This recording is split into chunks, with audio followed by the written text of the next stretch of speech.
या राज्यातील शेतकरी हा अडचणीत आहे. कधी पाऊस जादा पडतोय,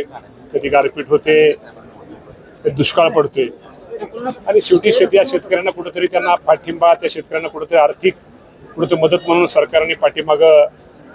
या राज्याचे मुख्यमंत्री देवेंद्र फडणवीस साहेब असतील, एकनाथ शिंदे साहेब असतील, दिवंगत नेते अजितदादा पवार साहेब असतील, या सर्वांनी माझ्या राज्यातील सगळ्या शेतकऱ्यांना एक आश्वासन दिलं होतं आणि आमच्या पक्षाच्या जाहीरनाम्यात सुद्धा होतं की शेतकऱ्यांना कुठेतरी कर्जमाफीसारखा निर्णय हा घ्यायचा आणि या बाबतीमध्ये राज्याचे मुख्यमंत्री आणि दोन्ही उपमुख्यमंत्र्यांच्या सहकार्याने तुम्हाला माहिती परदेशी साहेब त्यांच्या अध्यक्षतेखाली आपण एक समिती स्थापन केली आहे आणि या समितीला आपण एक काम दिलेलं आहे की साधारणतः एप्रिल महिन्याच्या पहिल्या आठवड्यामध्ये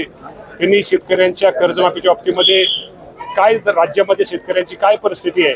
की कर्जाची किती बाकी आहे, किती थक बाकी आहे, इतर काही शेतकऱ्यांच्या बाबतीत कुठलं त्यांचं कर्ज आहे, ही सगळी माहिती संकलनाचं काम हे सध्या सुरू आहे. साधारणतः एप्रिल महिन्याच्या पहिल्या आठवड्यामध्ये तो अहवाल हा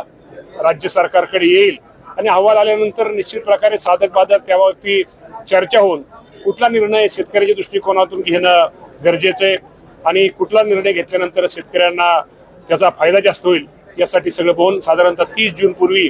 या राज्यातील माझ्या शेतकऱ्यांना कर्जमाफी ही